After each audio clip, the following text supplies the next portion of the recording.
감사합니다. 주님의 이름으로 환영하고 축복합니다. 오늘은 말씀의 제목, 주께서 원하시는 삶 8번째로 거룩한 순종에 대해서 같이 함께 말씀을 전하기 원합니다. 여호수아서를 이해하는 데 있어서 4가지 단어가 있다고 했는데 제가 지금 3주 연속 여호수아서 보고 있습니다. 4가지 단어 뭐죠? 건너라, 치하라, 나누라, 섬겨라입니다. 오늘 본문은 2번째 가나안을 정복하는 이 내용이 되겠습니다. 여호수아서 정복 부분은 사실 우리가 말씀을 읽을 때 좀 불편한 마음을 가질 수가 있어요. 왜냐하면 하나님께서 이웃을 사랑하라고 말씀하셨고 또 원수까지도 사랑하라고 말씀하셨는데 그 하나님께서, 사랑의 하나님께서 어떻게 전쟁을 명령할 수 있을까라는 거죠. 초대에 마르시오네라는 그러한 이단이 어떻게 구약의 하나님은 무서운 하나님이시다라고 하면서 구약은 아니다, 신약만 봐야 된다라고 이야기했던 이단들이 있었는데요. 여러분 어떻게 생각하세요? 역사적으로도 보면 강한 사람들이 약한 사람들을 정복하고 억압하고 또 착취할 때 여호수아서를 악용하기도 했어요. 예를 들면 십자군 전쟁 때 십자군들이 원주민들을 전쟁으로 정복하면서 여호수아서를 이용했고요. 그뿐만 아니죠. 이스라엘 사람들이 2000년 전에 우리 조상들의 땅이라고 하면서 팔레스타인 사람들을 전쟁으로 몰아내고 지금도 그 전쟁을 치르면서 여호수아서를 이용하고 있습니다. 자신이 유리한 대로 약한 사람들을 억압하고 착취하고 정복하면서 하나님의 말씀인 성경을 자기 유리한 대로 그렇게 이용하는 것은 너무나도 잘못된 것이고 두려운 것이고 그것은 죄가 됩니다. 저희 아버지께서 제가 신학교 간다고 하니까 너무너무 좋아하셨어요. 오늘 처음 오신 분들도 있으니까 제가 잠시 함께 저를 소개한다면, 저는 경상남도 함양군 함양읍 용평리 73-17번지 촌에서 태어나서 제가 장손입니다. 저희 아버지가 큰아버지이시고 제 위로 누님이 4명이 계십니다. 첫째도 누나, 딸, 둘째 딸, 셋째 딸, 넷째 딸, 5번째 접니다. 제가 신학교를 간다니까 저희 아버지가 너무너무 좋아하셨어요. 장손의 아들이 우리 가문에서 신학교 가서 목사 된다고 하니 얼마나 아버지가 좋아하셨는지 몰라요. 근데 한편으로는 아버지가 너무너무 두려워하셨어요. 그래서 저를 데리고 저 청도에 있는 동산기도원에 데리고 가서 같이 함께 기도했습니다. 하나님, 우리 아들 신학교 가는데 좋은 목사 되게 해달라고 하나님 앞에 기도를 드렸습니다. 저희 아버지께서 너무너무 좋아하셨는데 한편으로는 두려워하셨습니다. 왜일까요? 왜죠? 여러분에게 설교해야 되는 거잖아요. 잘못 인도하거나 잘못 전하면 하나님 앞에 정말 혼나겠죠. 우리 아버지가 어느 날 저한테 말씀해 주셨어요. 잘못 인도하고 그러면 너가 얼마나 하나님 앞에 혼나겠느냐. 그래서 두렵다. 너무너무 주의 길을 가는 것은 너무너무 감사하고 너무나 좋은 일인데 육신의 아버지께서 저한테 그렇게 말씀해 주셨어요. 잘못된 길로 인도하면 안 되는 거잖아요.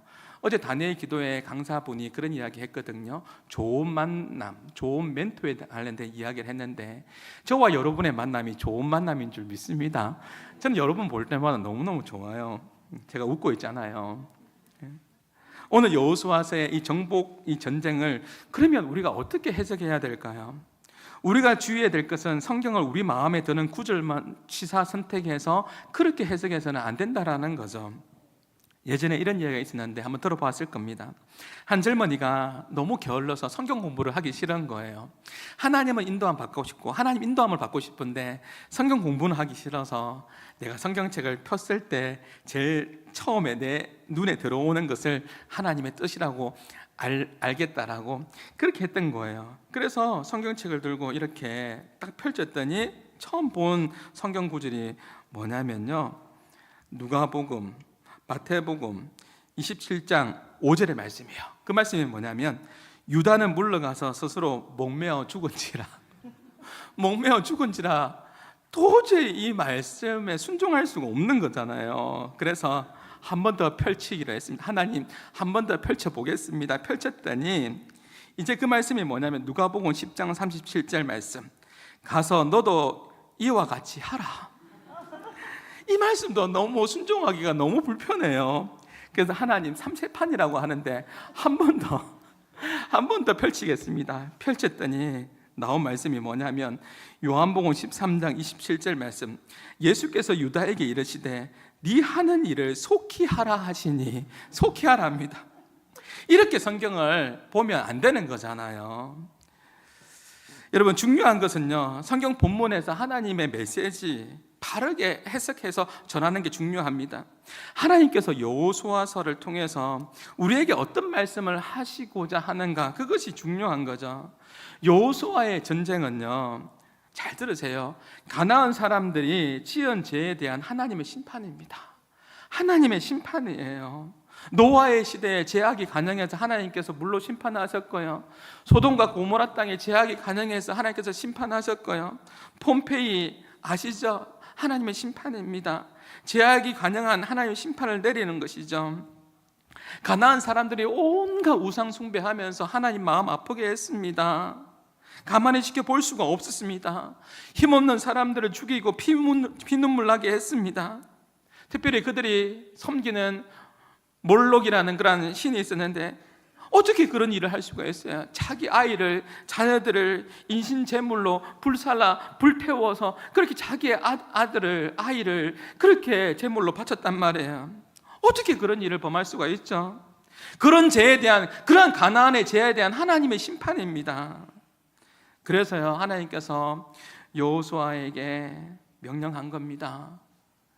1장 1절에서 5장 12절까지는 가나안에 들어가라, 입성하라, 첫 번째 단락이고요, 오늘 본문은 두 번째입니다. 뭐죠? 가나안을 정복하라는 거죠. 이 가나안의 심판의 첫 부분에 무슨 일이 있었을까요? 성경을 보시죠. 5장 13절에 보면 여호수아가, 시작, 여호수아가 여리고에 가까이 이르렀을 때 눈을 들어 본적 한 사람이 칼을 빼어 손을 들고 마주 서 있는지라. 여기 보면 여리고 성에 이르를 때에 여호수아가 어떤 한 사람을 만났는데 자기의 눈앞에 누가 있는 거예요? 한 사람이 칼 들고 서 있는 거예요. 상상해 보세요. 여러분 앞에 누군가 칼 들고 서 있으면 얼마나 무섭겠어요. 위급한 상황이잖아요. 그래서 여호수아가 물어봤어요. 너는 우리 편이냐? 너는 적군의 편이냐? 누구냐? 라고 물어볼 때 14절에 이렇게 이야기하죠. 나는 여호와의 뭐라고요? 군대 장관이다, 군대 대장이다 라고 그렇게 이야기해 줍니다. 그때 여호수아가 군대 대장이라는 말을 듣고 그 천사 앞에 엎드려서 질문합니다. 이렇게 뭐라고요? 군대 천사에게 물어보는데, 종이여 저에게 무슨 말씀하기 원합니까? 무엇을 말씀해 주기를 원합니까? 라고 이렇게 물어봤을 때 우리가 잘 알고 있는 그 유명한 15절의 말씀이에요. 뭐라고 하죠? 내 발에서 신을 벗어라. 네가 선 곳은 거룩한 곳이다. 많이 들어보셨죠? 출애굽기 3장 5절에도 모세가 들었던 똑같은 말씀이에요. 여호수아에게도 하나님께 동일한 말씀으로 이곳은 하나님께서 임재하고 있는 곳이니까, 거룩한 곳이니까 너의 신발을 벗으라고 이야기했습니다. 광야의 사막길에서 신을 벗는 것은 정말 힘든 거예요. 신발 없이 걸을 수가 없는 거예요. 가끔씩 안양천을 걷어보면 요즘에 건강에 좋다고 항토길이라고 맨발로 걷는 분 있잖아요. 그런 차원의 이야기하는 게 아니잖아요. 광야길에서 신발을 벗으라는 것은 뭐냐면, 여호수아야, 모세야, 너의 능력으로 너를 감싸고 있는 그 능력으로 살지 말라는 거죠. 너의 인생 그렇게 살아가는 것이 아니라 하나님의 그 임재 앞에서 반응하고 나와 함께 이 길을 가야 한다라는 것을 말씀하는 것이죠. 거룩한 임재 앞에, 거룩한, 오늘 설교 제목입니다, 순종을 요청하는 것이죠. 하나님께서 요단을 건너기 전에도 그랬습니다. 요단이 건너기 전에도 순종을 요청했습니다. 기억나시죠? 모세는 죽었고 상황은 별로 좋지 않고 물은 넘실거리고 요단 강물 제일 많을 때 하나님께서 순종을 요청하셨고요. 건넌 이후에도 이해가 되지 않아요. 적군이 눈앞에 있는데 길갈에서 행한 것 세 가지, 지난주 말씀이었죠. 기억나세요? 뭐 행하라고 했죠? 할례. 적군이 눈앞에 있는데 적군이 쳐들어오면 안 되는데 할례를 행하라고요? 이해가 안 되는 순종을 요청하셨는데 순종했어요. 그리고 여리고성을 이제 점령해야 되는데 하나님께서 군대 장관을 통해서 하나님의 임재하신 가운데 너의 능력으로, 너의 힘으로 가는 거 아니라는 것을 다시 한번 이야기해 주고, 거룩한 순종을 요청하는 것이죠. 여러분, 순종이 왜 힘들까요? 신앙생활 하면서 여러분 잘 순종하세요? 순종이 힘들어요. 순종하지 못하는 그 이유가 뭘까요? 그것은요, 내가 하나님을 죄송하지만 인정하지 않기 때문에 그래요. 신앙생활 하면서 순종 잘하는 사람은요, 하나님을 아는 만큼 순종하게 되어 있어요. 하나님을 인정하는 만큼 순종하게 되어 있어요. 그렇죠? 하나님을 인정하지 않는데 어떻게 여리고를, 하나님 인정하지 않는데 어떻게 요단을 건널 수 있어요? 물이 넘실거리는데. 하나님을 인정하는 사람이 하나님을 아는 만큼 잘 순종하게 되어 있다고요. 여러분, 순종 잘하고 싶으세요? 신앙생활 정말 재미있게 하고 싶으세요? 그러면 하나님을 알아가는 일에 더욱더 힘쓰기를 주님의 이름으로 축복합니다. 아는 만큼 순종하게 되어 있어요. 여호수아서의 전복 전쟁은요, 이스라엘에게 땅 주기 위한 전쟁 아니에요. 거룩한 순종을 요구하고 가나안 사람들의 그 무거운 죄를 심판하고 있습니다.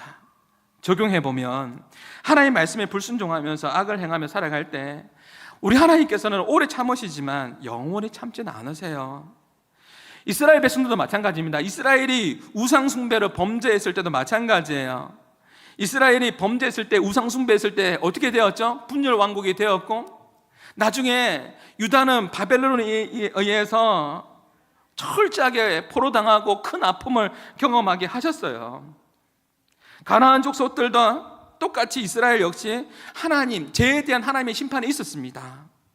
그 땅에서 쫓겨났고요, 성전과 왕궁은 불탔고요, 시드기야의 두 눈은 뽑혔고요, 자신의 왕자들은 다 죽임 당했고요, 그리고 백성들은 포로가 당해서, 바벨론에 포로 당해서 그렇게 끌려갔습니다. 무엇 때문이죠? 죄 때문이죠. 우상 숭배라는 죄 때문에 그렇게 하나님께서 심판하셨어요. 이스라엘 백성들을 비참하게 그렇게 포로 당해서, 그렇게 바벨론에 포로 당해서 끌려가는데 그 이유가 뭐라고요? 우상 숭배라는 죄 때문이었습니다. 한국 교회 역시 마찬가지일 것 같습니다. 저는 이 강단에만 서면 제가 참 유순한 스타일 같아요. 내성적입니다. 말을 잘 못합니다. 제가 여러분 밑에 가서 여러분에게 막 화낸 적 별로 없을 거예요. 근데 유독 하나님 말씀 보면 제가 많이 절제하게 됩니다. 거침없이 말하고 싶을 때가 있어요. 이 나라의 민족도 마찬가지일 것 같아요. 계속해서 하나님 마음 아프게 하고 우상 숭배하면 하나님께서 오래 참으시는 하나님이시지만은 영원히 참으시는 하나님은 아니에요. 혼나요. 지난주 12일 제가 예배 참석하면서 제가 2번 울었거든요. 새벽기도 때 잠시 이야기했어요. 한 분의 절규 있는 기도가 예사롭게 들리지 않고 제 마음을 두드리더라고요. 하나님 살려주옵소서, 하나님 이 민족 살려주옵소서, 살려주옵소서. 목이 터지라고 그렇게 살려달라고 그렇게 기도하는데 눈물이 나요. 또 한 번은 청소년의 요청이에요. 좀 도와달래요. 우리 아들들이 도와달래요. 엄란한 시대 가운데 살아가는 그들이 도와달래요. 이 문화 속에 살아갈 때 좀 도와달라고 이야기하고 있습니다. 부모 세대는 우리는 뭐 하고 있어요? 그날 가보니까 청년들이 많이 나왔더라고요. 울면서 기도하는 청년들을 보면서 소망이 생겼어요. 아, 우리나라 희망이 있구나. 하나님께서 그들을 보시고 지금 오래 참고 계시는 것 같아요. 그런데 우리가 돌이키지 않으면 영원히 참으시지는 않으세요. 그래서 하나님께서 말씀하실 때 빨리 제자리로 돌아가야 돼요. 이것을 뭐라고 하죠? 해결하고 해요. 제자리로 돌아가는 것을 해결하고 이야기합니다. 나는 하나님을 믿는 사람이니까, 나는 예수 믿는 사람이니까 하나님께서 내 죄에 대해서는 너그러우시겠지, 그런 거 없어요. 내가 하나님을 믿는 사람이면 더 잘 살아야죠. 더 믿음 있게 살아가야 되는 것이죠. 내가 하나님 백성이니까 내 죄는 너그러우시겠지, 그런 거 없다니까요. 오래 참으시는 하나님이시지만 영원히 참으시진 않아요. 사랑하는 여러분, 하나님께서 여러분 사랑하세요. 끔찍히 사랑하시죠. 하나님은 동성애를 죄라고 하지만 그들 역시 돌아오기를 원하세요. 이단에 빠진 사람들이 돌아오기를 바라는 것처럼 말이죠. 하나님께서는 이 땅에 사람들이 자신의 악함과 죄 때문에 멸망하는 것을 기뻐하지 않으십니다. 하나님께서는 사람들이 예수님을 믿고 진리를 깨닫고 구원받기를 원하세요. 아멘이십니까? 이 세상에 멸망받아도 되는 사람이 없어요. 이 사실을 기억할 때 여호수아서에서 말씀하시는 심판의 메시지는 잘 들으셔야 돼요. 하나님께서 잔인하셔서 이스라엘을 편애하셔서 특별히 사랑하셔서 가나안 땅 사람들을 쫓아내신 거 아니라고요. 가나안의 죄의 문제라고요. 우리가 말씀을 제대로 보아야 된다고요. 거룩한 순종을 요청하시는 하나님께서 여리고성을 전복할 때도 거룩한 순종을 요청했습니다. 하나님께서는 굉장히 특이한 방법으로 여리고성을 점령하게 하셨는데 잘 아는 내용이에요. 말씀을 보시죠. 6장 3절부터 5절 말씀에 보면 그 성을 돌게 하잖아요. 날마다 돌게 했습니다. 제사장 7이 양각 나팔을 그렇게 불면서 언약궤는 가운데 두고요. 그렇게 돌게 했습니다. 그리고 제7일에 7바퀴를 돌고 총 13바퀴겠죠? 그리고 난 이후에 큰 소리를 외쳤을 때 여리고성은 무너졌습니다. 다음 슬라이드 한번 보시죠. 여리고성을 정복할 때 어떻게 했냐면 성경을 보면 전방에 부대가 선두가 있어요. 가고요. 그 다음에 양각 나팔, 양으로 만든 나팔, 제사장 7명이 그 뒤를 따라가요. 이게 하나님의 명령이었어요. 그리고 중앙에는 뭐가 있죠? 언약궤, 하나님의 임재를 상징하는 언약궤가 따라가고 그 뒤에 누가 따라와요? 백성들이 따라가요. 지파들이 따라가요. 그 뒤에는 후방에 군대가 있다고요. 이러한 정렬이죠, 배열이죠. 군대가 있고 나팔에 있고 중앙에는 언약궤가 있고 백성들이 있고 그러면서 하루에 한 바퀴씩 6일 동안, 며칠 동안요? 6일 동안 돌다가 제일 7째 날에는 몇 번요?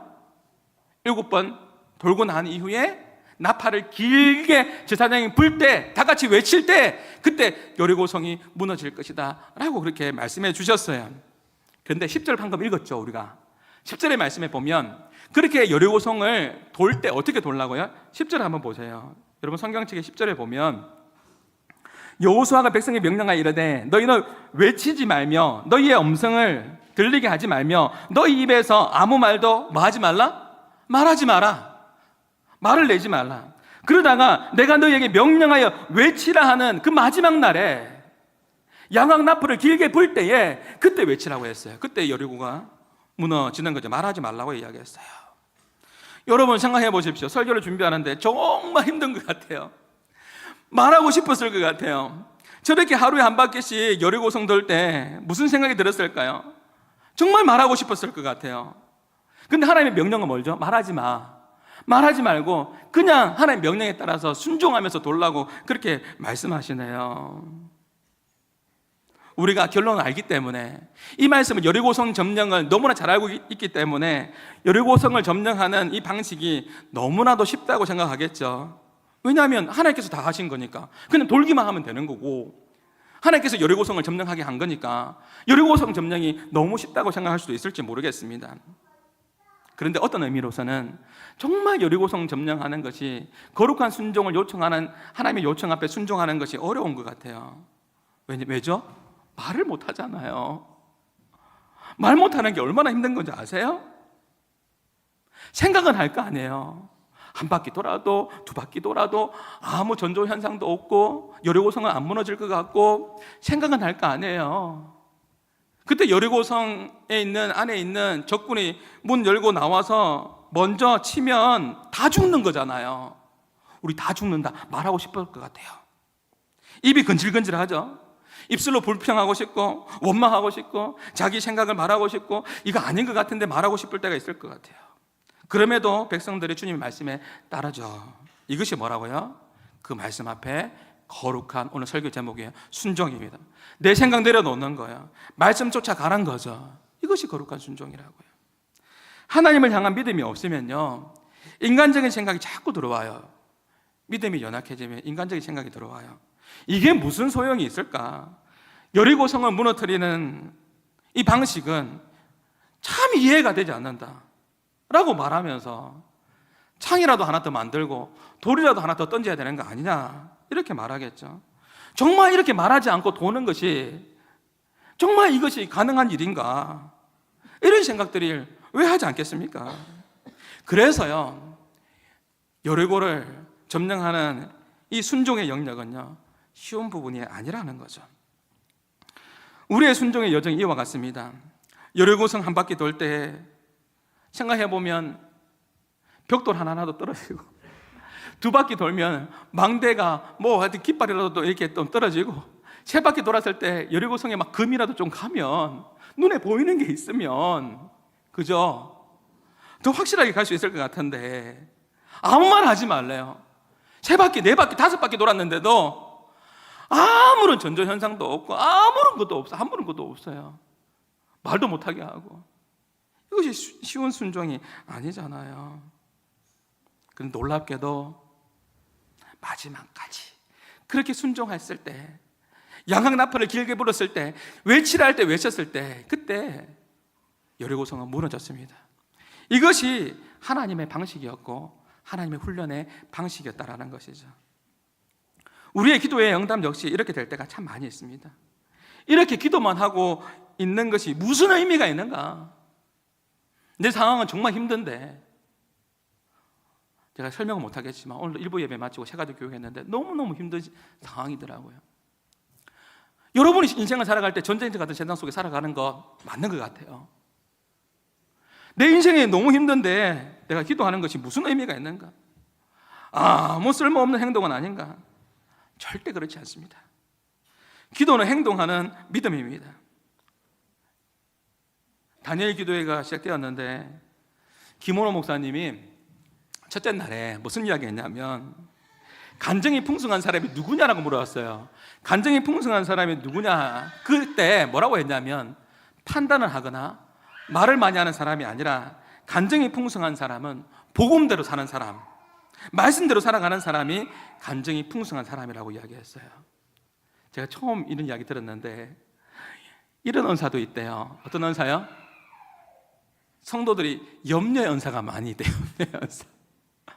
염려의 은사. 어떤 염려를 가지고 살고 계세요? 설편절에 이런 이야기 했죠. 10년을 염려하는 것보다 10분을 기도하는 것이 낫다.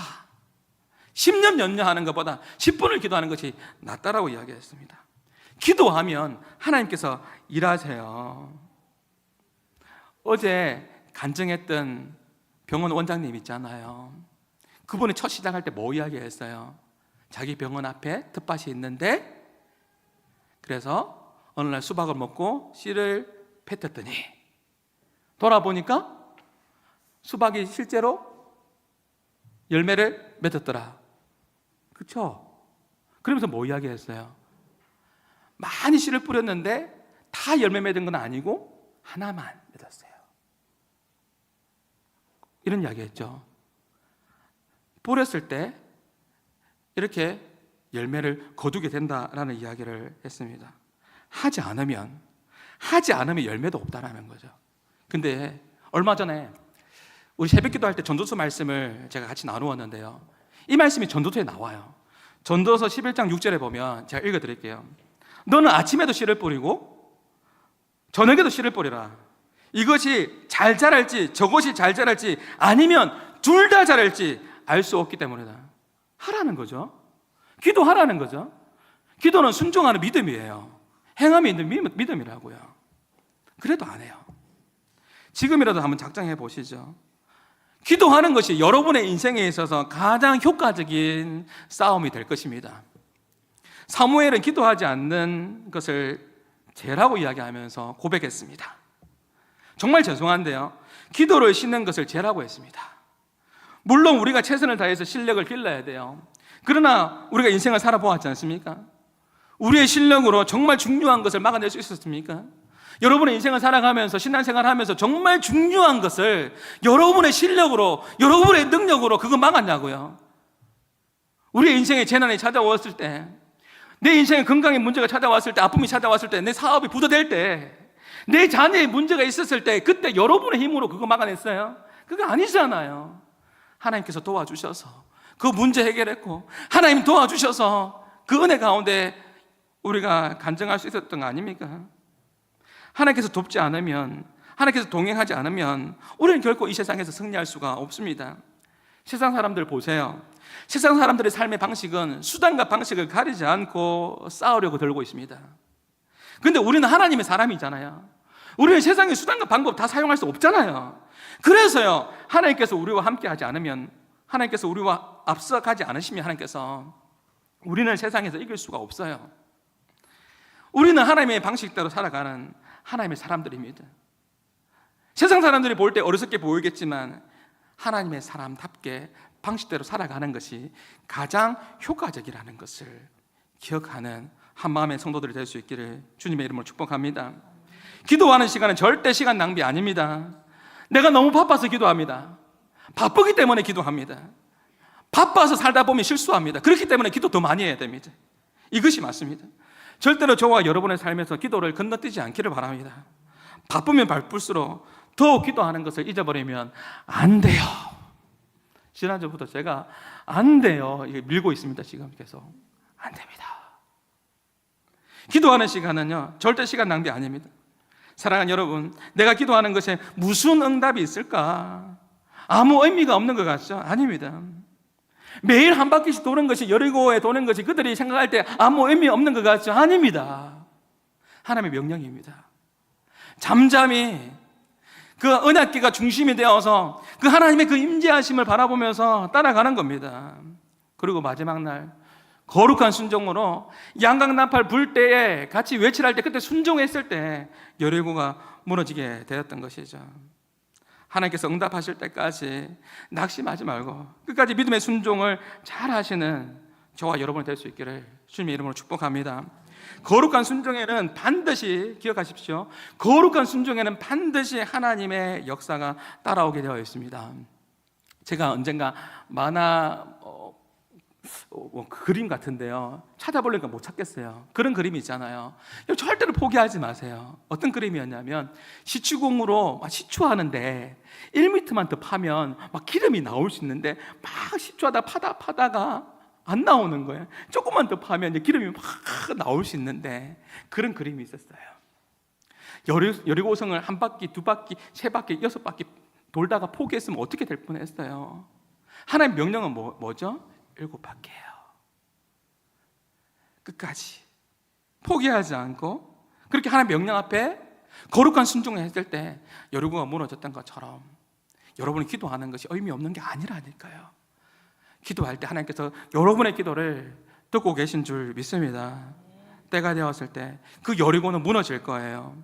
여러분 안에 있는 여리고가 무엇입니까? 말씀을 정리하려고 해요. 여러분의 여리고를 무너뜨리는 것은 거룩한 순종밖에 없어요. 여러분에게 여리고는 무엇입니까? 절대로 무너지지 않을 것 같은 그 여리고가 무엇이냐고요. 큰 문제는 무엇이고, 여러분 앞에 놓여져 있는 큰 산은 도대체 무엇입니까? 저에게도 사실 있어요. 제 자신을 돌아보니까 제가 전도사, 강도사, 목사 하면서 지금 이 자리에서 강단에서 여러분이 설교하고 있잖아요. 저희 육신의 아버지가 제 신학교 갈 때 너무너무 좋아했다고 했어요. 또 한편으로는 너무너무 두렵다고 했어요. 그 짐이 제가 목회해보니까 알겠더라고요. 제가 25년 동안 사역을 하면서 지금도 제가 목사지만 여러분에게 솔직하게 이야기할게요. 하나님 말씀 앞에 순종하려고 목사지만 지금도 몸부림치고 있어요. 지금도 하나님 말씀 앞에 거룩한 순종하려고 그렇게 몸부림치고 있다고요. 여러분은요? 지나온 시간들을 돌아보면 정말 숨막히는 그 시간들이 여러분에게도 있었죠? 저에게도 있었어요. 하나님, 내가 지금 아무것도 모르겠습니다. 앞이 보이지 않습니다. 안개처럼 너무 희미합니다. 제가 좋아하는 찬양이 주의 음성을 내가 들으니 사랑한단 말일세. 주님의 음성을 들려야 되는데 이 찬양 너무너무 좋아하는데 내 인생의 광야의 시간들을 보낼 때는 하나님의 음성이 들리지가 않아요. 너무너무 답답해요. 정말 엘리야처럼, 때로는 요나처럼 홀로 남겨진 것처럼 느끼실 때가 있어요. 로뎀나무 아래서 그렇게 죽기를 간구했던, 죽는 것이 사는 것보다 낫겠습니다라고 고백했던 한 선지자의 고백처럼 그런 무거운 마음들이 들 때가 있더라는 거죠. 여러분에게도 분명히 있을 것 같아요. 그때 우리 어떻게 해야 돼요? 여러분 가운데 거룩한 영적인 전쟁과 싸움들이 여러분 가운데 있기를 주님의 이름으로 축복합니다. 왜 답답한 줄 아세요? 신앙생활 하면서 재밌게 하고 싶죠. 즐겁게 하고 싶죠. 행복하게 하고 싶죠. 근데 왜 신앙생활 하면서 우리가 답답할까요? 제가 알려드릴까요? 많은 요인들이 있겠지만 그 중에 결정적인 부분이 뭐냐면, 신앙생활 하면서 힘든 거는 내가 하나님의 말씀이 안 들려서 그런 게 아니에요. 오늘도 우리가 예배를 드리면서 하나님의 말씀이 들릴 겁니다. 그 말씀 앞에 내가 거룩한 순종을 안 하려고 해서 그래요. 그래서 신앙생활이 한 단계 더 나갈 수 있는데 여기에 머물러 있는 거예요. 거룩한 순종을 할 때 하나님께서 축복의 문을 열어주시거든요.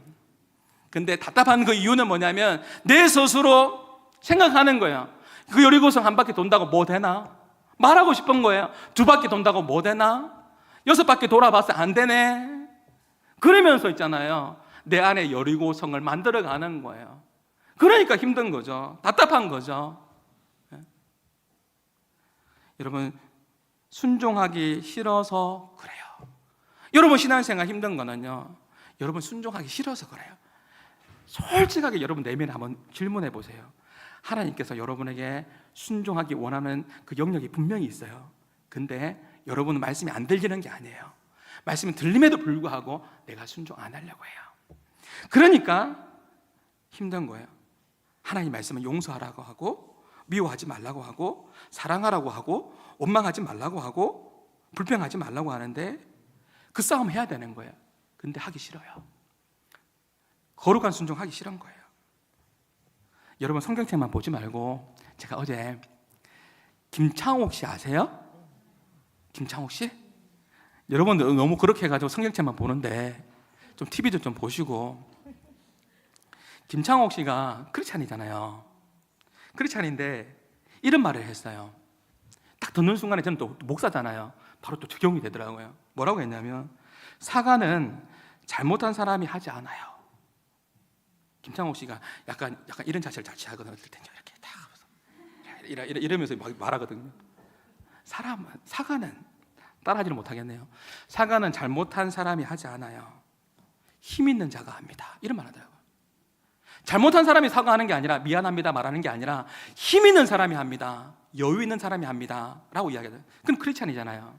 저는 목사잖아요. 딱 듣는 순간에 어떤 마음이 드냐면, 아 그렇구나, 사과는 잘못한 사람이 하지 않는다. 맞다. 힘 있는 자가 한다. 이 말을 기독교 용어로 바꾸면 뭐예요? 힘 있는 자가 한다라는 것은 은혜 받은 자가 한다라는 거예요.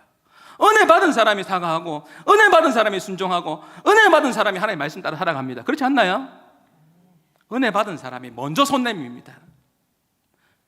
가스펠 찬양 가운데 내가 먼저 손 내밀지 못하고 찬양 있잖아요. 은혜 받은 사람이 먼저 손 내미는 거예요. 그러면요, 그렇게 순종하면 해보십시오. 또 하나의 문이 열려요. 축복의 문이 열린다고요. 근데 어느 날 순종하지 못하잖아요. 그러면 그 문들이 닫히게 되고 또 하나의 여리고를 내 스스로 만들어가는 거예요. 예수님께서 마지막 시대 마지막 주자로 살아가는 우리의 가운데에 말씀하셨습니다. 제가 좋아하는 말씀이기도 합니다. 계시록 22장에 보면 오늘 설교의 제목이 거룩한 순종이라고 했습니다. 11절에 보면 불의를 행하는 자는 그대로 불의를 행하고, 더러운 자는 그대로 더럽고, 의로운 자는 그대로 의를 행하고, 거룩한 자는 그대로 거룩한 순종을 합니다. 그렇게 했을 때 12절에 보면 같이 한번 읽어봅니다. 보라, 시작. 보라, 내가 속히 오리니 내가 줄 상이 내게 있어 각 사람에게 그가 행한 대로 갚아주리라. 우리 하나님은요, 갚아주시는, 보상해 주시는 하나님이에요. 거룩한 순종이 있을 때 뭐가 있을 거라고요? 상이 있을 거라고요. 오늘 설교 제목이 거룩한 순종이라고 했어요. 우리 모든 하나님 앞에, 심판대 앞에 설 텐데 상급을 받는 날이에요. 여러분, 오늘 예배를 드리면서 여러분 가운데 어떤 상급이 있을지 한번 스스로에게 질문해 보십시오. 바울이 이야기하죠. 표대를 향하여 부름의 상을 향해서 내가 달려가겠다고요. 사랑하는 성도 여러분, 신앙생활 정말 재미있게, 행복하게, 그리고 신앙생활 바로 하고 싶지 않으세요? 그러려면 거룩한 순종부터 하십시오. 순종에 하나님의 기적의 역사가 있고, 거룩한 순종에 요단은 건넜고 여리고는 무너졌습니다. 하나님 나라를 꿈꾸고 세상을 감동케 하는 교회가 우리 교회의 영구적인 표어입니다. 거룩한 순종의 발걸음이 우리 가운데에 있을 때 하나님의 역사가 우리 삶 가운데에 펼쳐지게 될 줄 믿습니다. 저 이야기만 하고 마치겠습니다. 조금 부담스러워도 좀 들으십시오. 밑에 설교단에 내려가면 제가 유순한 양이 되겠습니다. 근데 하나님 주시는 마음이니까 전하겠습니다. 하나님의 백성들이요, 하나님 나라를 꿈꾸고 세상을 감동케 하는 교회가 우리 영구적인 표현인데, 하나님 나라의 백성들이요 너무 이기적이야. 왜냐하면 내가 하나님의 백성 되어서, 자녀가 되어서 여기에 머무르는 사람이 너무너무 많아요. 함께 싸워야 되고, 함께 할례 받아야 되고, 함께 동력해야 되는데요, 하나님 나라의 복음을 여러분들은 누리고 있어요. 그렇죠? 하나님 나라의 복음을 이미 받고 여러분 누리고 있죠? 주 안의 기쁨 누리고 있죠? 아멘이시죠? 예수 믿는 기쁨이 있죠? 그 기쁨은 어떻게 돼요? 이제는 하나님 나라의 백성으로 누릴 뿐만 아니라 이 기쁨을 전해야죠. 전하면서 살아가는 것이 선교적인 삶이에요. 전해야 되죠. 그리고 하나님께서 우리가 요청하는 것은 뭐냐면, 내가 하나님의 자녀가 되었다, 여기에 머물러 있는 거 원하지 않아요. 하나님 나라의 공동체를 이제 세워가기를 원하는 거죠. 언제까지, 여러분, 나는 언제까지 어린 신앙인이다 라고 그렇게 이야기하면서 어린 신앙인처럼 성숙하지 못하고 이기적으로 챙김받기만을 원하고 섬기지를 못하고 그렇게 살아가요. 왜 그럴까요? 거룩한 순종이 없어서 그래요.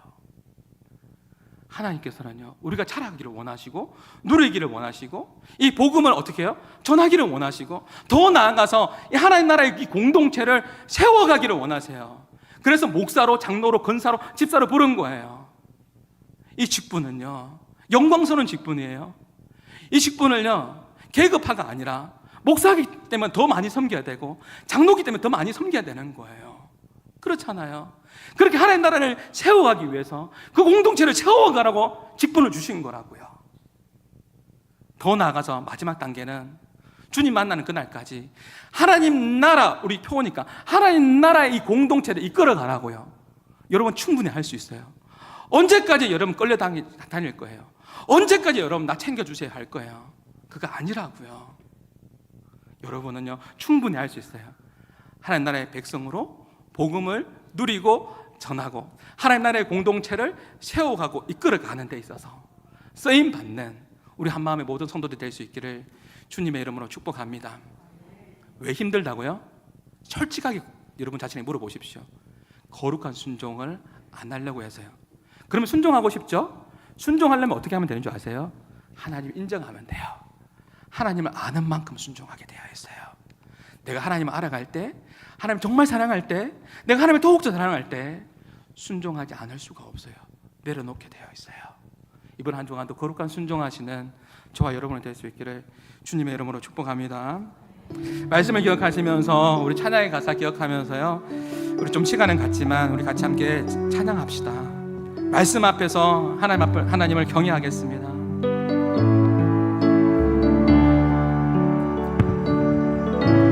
말씀 앞에서 경외함으로 주께 홀로 섭니다. 생명의 말씀을, 생명의 말씀 읽고 순종해 주를 예배합니다. 기록된 말씀, 기록된 말씀 힘이 있어서 진리로 우리 거룩해 하며 거룩한 말씀 세세여 복음이 되어 말씀하시네. 여러분은 무엇을 두려워하세요? 하나님 말씀 앞에서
말씀을 들었습니다. 우리 잠시 조용하게라도 같이 함께 기도하기 원하는데요, 다 순종하고 싶죠. 순종하고 싶을 거예요. 그러면요, 하나님을 아는 것에 더 힘쓰십시오. 하나님을 인정할 때, 하나님을 알아갈 때, 하나님을 신뢰할 때 더욱 순종할 수 있습니다. 오늘 말씀 앞에서 잠시 생각해 보십시오. 거룩한 순종을 요청하는 그 부분들이 다 다를 거예요. 삶의 영역이 다 다르기 때문에 그래요. 여러분에게 무엇을 요청하시는지. 내 안에 여리고가 있습니다. 한 바퀴 돈다고 해서, 두 바퀴 돈다고 해서 무슨 일이 일어날까, 그런 생각이 들 거예요. 내 생각대로 판단하고 싶고, 말하고 싶고, 내 마음대로 행동하고 싶죠. 근데 분명한 것은 하나님의 말씀이 들렸을 겁니다. 그 말씀 앞에 결단하며 순종하기 원하는 그 영역이 분명히 있을 텐데 한번 해보십시오. 그렇게 할 때, 때가 되었을 때 여러분의 여리고는 무너질 것이고, 하나님 그 거룩한 순종 앞에 하나님의 역사와 하나님의 기적과 선물은 여러분 앞에 있을 겁니다. 낙심하지 말고, 내 안에 있는 여리고성이 아무리 무너지지 않을 것 같아 보여도 하나님의 시간이 되면 거룩한 순종 앞에 반드시 무너질 줄 믿습니다. 거룩한 믿음의 순종이 있을 때 하나님의 역사가 여러분 삶에 멋지게 펼쳐지게 될 줄 믿습니다.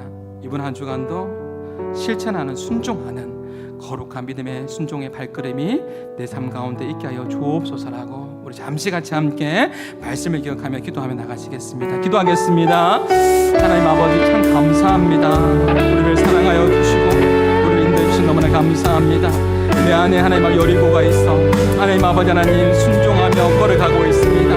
하나님 아버지, 내 생각대로 판단하고 말하지 않게 하여 주시고, 주님 너무나 순종하기 어려운 영역일 수도 있습니다. 하나님 아버지 하나님, 주님 말씀을 따르겠습니다. 하나님 말씀을 두려워하겠습니다. 하나님 아버지 하나님, 내 안에 있는 여리고가 무너지게 하여 주시고 하나님 거룩한 순종의 발걸음을 행하며 나갈 수 있는 우리 한마음의 모든 성도들이 다 될 수 있도록 인도하여 주시옵소서. 절망하지 않게 하시고 낙심하지 않게 하여 주시고, 주께서 원하시는 삶을 살아갈 수 있도록 하나님 힘주세요. 하나님 도와주세요. 하나님 성령으로 함께하여 주시옵소서. 이번 한 주간도 거룩한 순종으로 하나님 축복의 문을 열어가는 우리 한 마음의 모든 성도들이 되게 하여 주옵소서. 이제는 우리 주 예수 그리스도의 은혜와 하나님의 사랑과 성령님의 교통하심이 거룩한 순종의 요청 앞에 말씀대로 살아가기로 결단하는 모든 믿음의 백성들 머리 위에 이제로부터 영원토록 항상 함께 있을지어다.